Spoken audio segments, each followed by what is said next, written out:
match.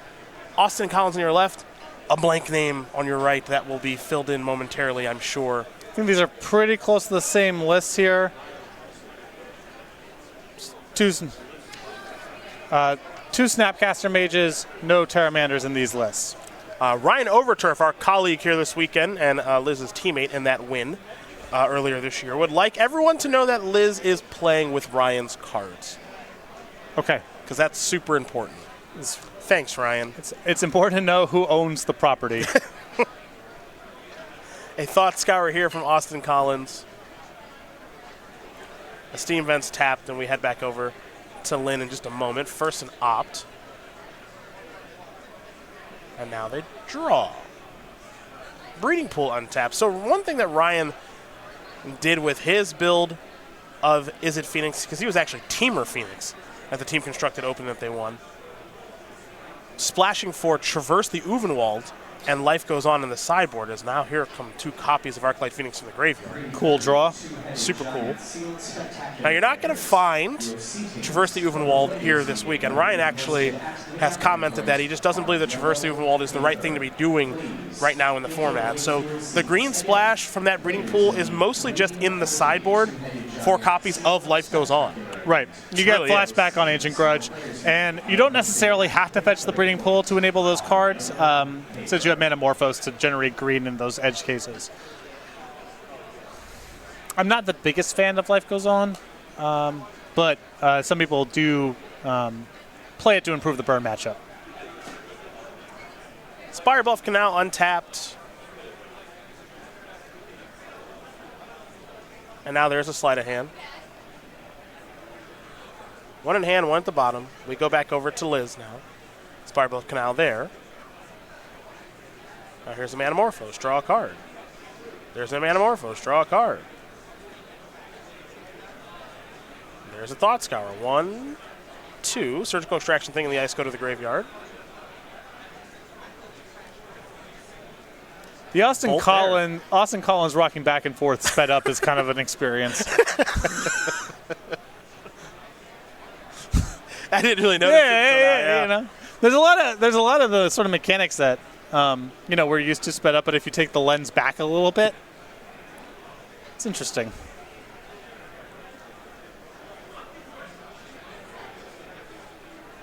Austin trying to get cozy in that chair.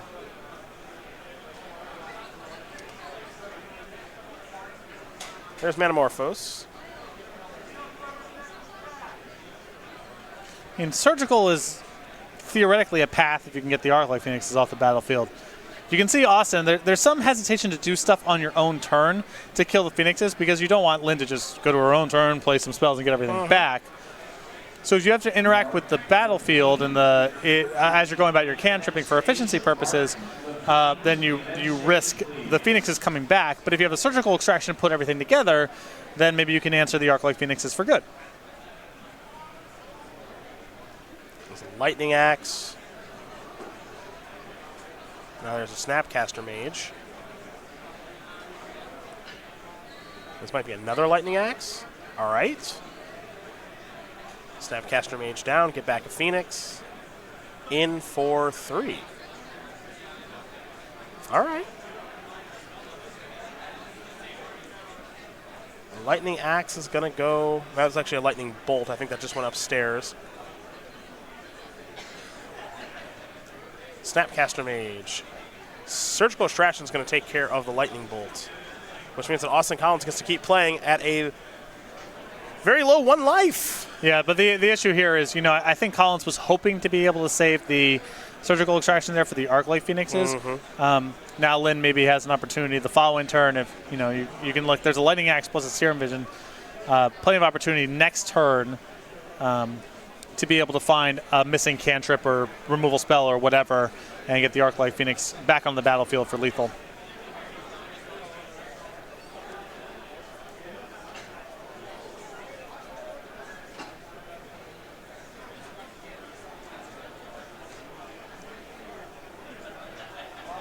Here's a Faithless Looting. Draw 2 and discard 2.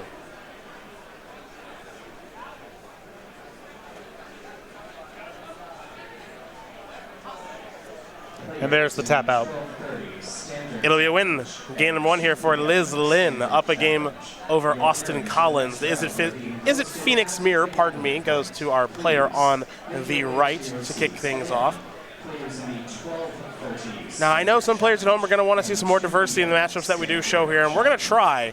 But as Nick Miller has told us very early on here when he was talking to the 26 of 32 players on our leaderboard that have attended here in Philadelphia, a lot of them are playing Is It Phoenix, and as we continue to watch the deck, I think it's a pretty good reason. It's a really good deck. And it's really hard. I think a big part of it is it's really hard to beat it on one line. Yep. You know, when you watch Dredge, and it can do incredibly powerful stuff, it's very hard to interact with, especially game 1. But post-board, you know, someone has a Leyline of the Void, someone has a Rest in Peace, someone has Tormod's Crypt backed up by a clock, whatever. That's good enough. And against Is It Phoenix, if their draw is humming, it's not going to be one thing. You're not going to beat them with one sweeper. You're not going to beat them by exiling the graveyard one time. You kind of have to beat them on a bunch of different fronts. And it's really hard to do that in a short timeline, especially against a deck that just draws a bunch of extra cards. You know, it finds the same draw over and over again. It can reload in the event that you hit it with a card that's meaningful. And that all adds up. On top of the deck just being really explosive and powerful when it's doing its thing. All right, we are underway here in game number 2. Austin Collins going to start things off with the Serum Visions. One on top, one on the bottom. Split the difference on the scry. Liz going to just a Spire Bluff Canal. It's a thing in the ice there for Collins. It's really rare to have a deck like this that's, you know, ostensibly linear and aggressive and feel like the deck gets better after sideboarding. That's really rare in Modern. The history here is that, you know, you have good game 1s and then post-board your opponent has cards that matter. And I feel like with the counter spells and the removal and the extra surgicals or the blood moons, their cards are better than the cards their opponent is bringing to the table. It feels that way a lot of the time. I'm discarding Surgical Extraction there with the Lightning Axe. And now there is a Surgical Extraction. I think going after, wow, geez. So Surgicals are going to go back and forth here. So it was an attempt to Surgical Thing in the Ice by Liz Lynn, and Austin said, actually, I'll Surgical my own Thing in the Ice from the graveyard so you can't take the one that was in my hand and the rest that are in my deck. Don't see that exchange very often. Now here's a Thing in the Ice for, for Liz. And that happening there because Collins had another one in hand. I don't think you would pick a fight that extreme if you didn't already have one in hand. This is crazy. Well, maybe he had 2 in hand. Sure. Because there's another Thing in the Ice. A Polluted Delta, and we'll head back over to Liz Lynn. There's things in the ice everywhere. Here's an Opt. Top card becomes the bottom one there for Liz. Scalding Tarn, pass the turn. Polluted Delta will be sacrificed. Looks like Liz play a Snapcaster Mage and Lightning Axe. One of these things in the ice with that fetch on the stack. So now Collins will get to resolve his fetch, searching up a Steam Vents tapped.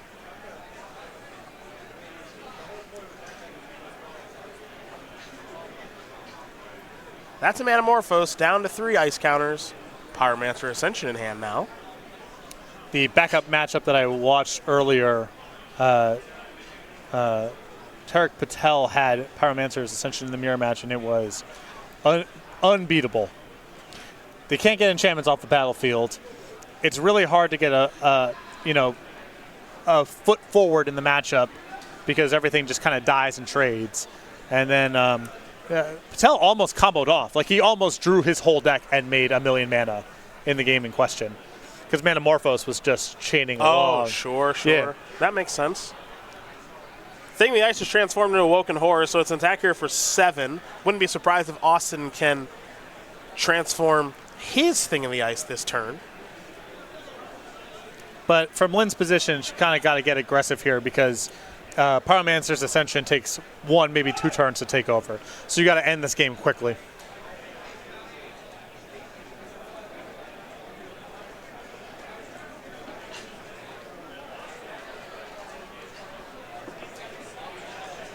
All right, there's Manamorphose. Ascension with 1 counter, Thing in the Ice, down to 2.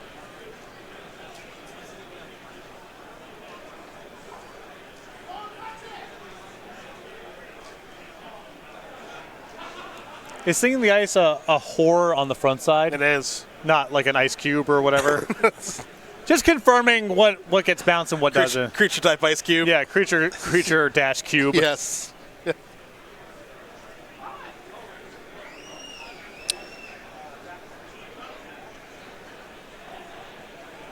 Faithless lootings have been surgicaled away.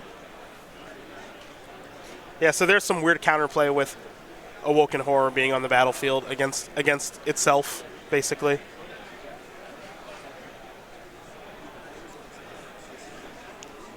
There's Serum Visions.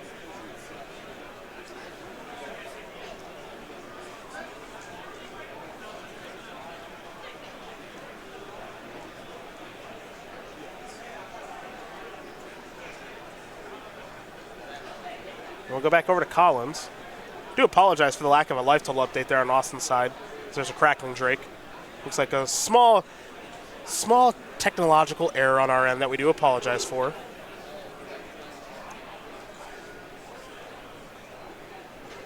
You have to imagine this crackling Drake is pretty big, and well, Liz has one of her own. The battlefield getting a little gummed up here is not great for Liz. Again, I think she's got to get this one done with as fast as possible. Because any spell from Collins, and he might draw his whole deck. Well, this is a deck that plays quite a few spells. Serum Visions is the play here. Draw 1, scry 2, draw 1, scry 2. Get to do it twice because Pyromancer Ascension is online. All right. Next up is Faithless Looting twice. Draw 2. Discard 2, including Arclight Phoenixes. Draw 2.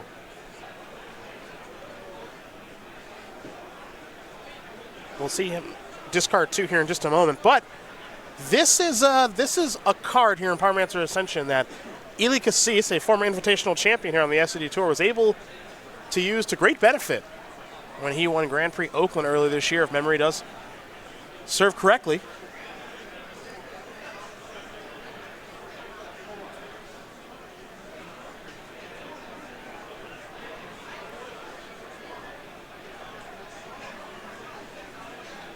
Looks like there are 3 Arclight Phoenixes, just 2, pardon me, in the graveyard.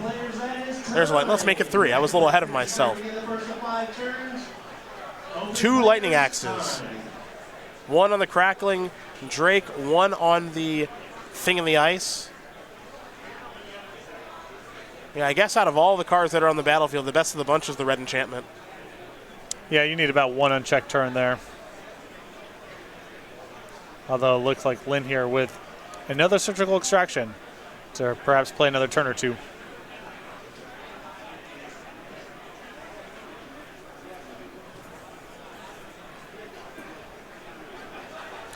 Lightning Axe quietly becoming one of the better cards in this format, too. Kills everything. Another way to get Phoenix in the graveyard.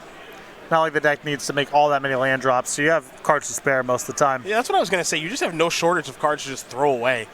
And some of them you actively want to throw away. Here's a Serum Visions. But only 1 for Liz due to the lack of a Pyromancer's Ascension. Yeah, and for as good as that last turn was for Collins, the subsequent turns are going to be even better. Yeah, and that turn was really good.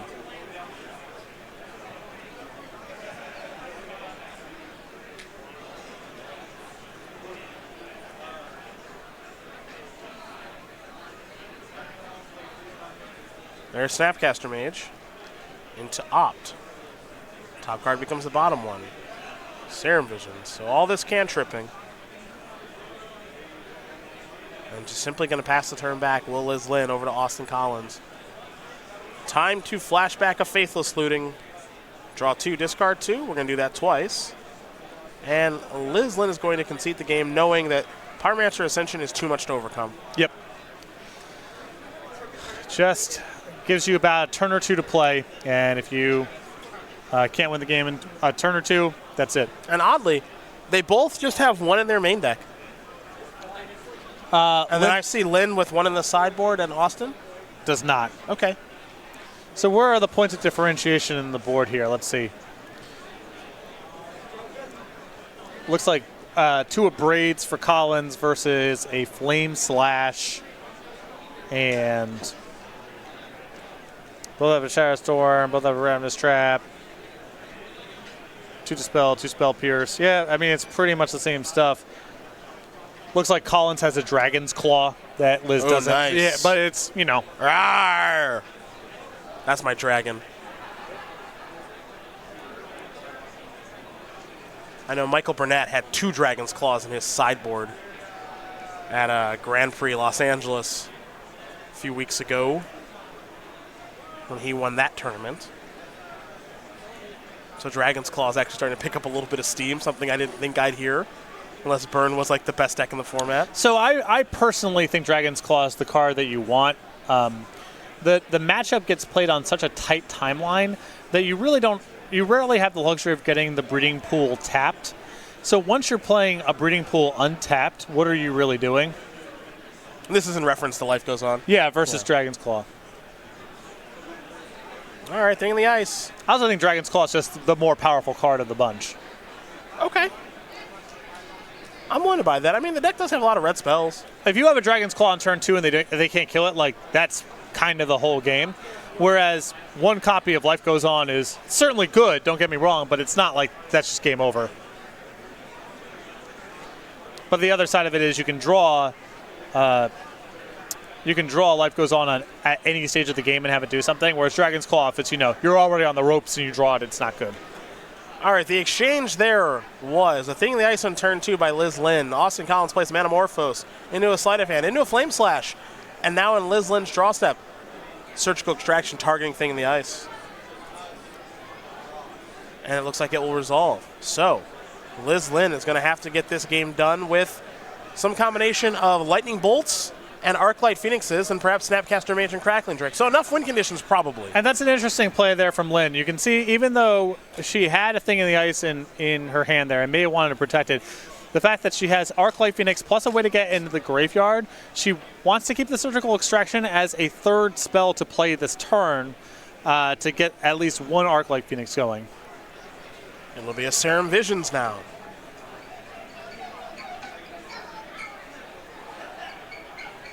And simply passing the turn. Faithless Looting. Draw 2.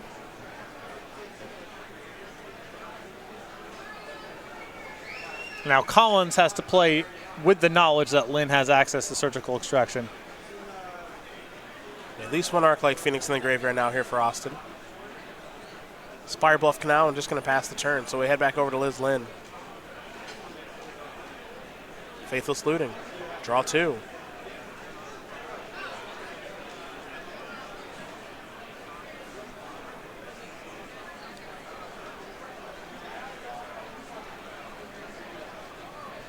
Arclight Phoenix and Crackling Drake go to the graveyard.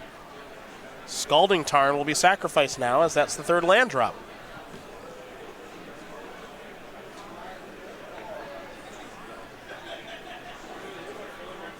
There's an island. That's an opt. Top card becomes the bottom one, maybe, from the scry. Yes, it does. So new card coming. And now there's Surgical Extraction. Going after Arclight Phoenixes. And Austin has Surgical Extraction in his hand that he could have protected them with, but elected not to.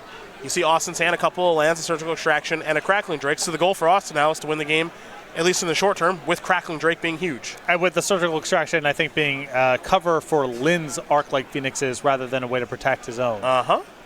So here's Surgical Extraction. It gets dispelled. Okay. So here's an attack for 3. Pass the turn back. Collins will draw, play that Delta, sack that Delta. This mirror match is crazy. Basic Island. We'll see a Crackling Drake here in just a moment, I'm sure. And both players had stuff to do, so actually Pyromancer's Ascension in this spot might not be that good of a draw. Here's a Looting, which is always a good draw.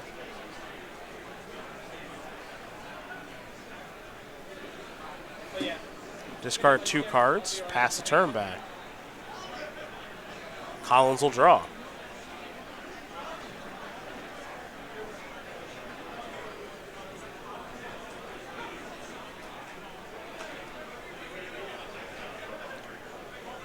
He'll flashback Faithless Looting. So many times do we see this card played in this mirror match. Discard 2 lands. Make sure there's always good cards in hand.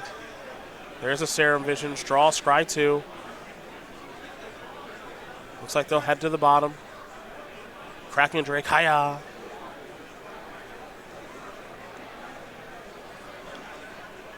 Serum Vision, draw, scry 2, both go to the bottom. Steam Vents tap, pass turn. Beacon Bolt's going to take care of Arclight Phoenix, and Crackling Drake will take care of Lynn. Austin.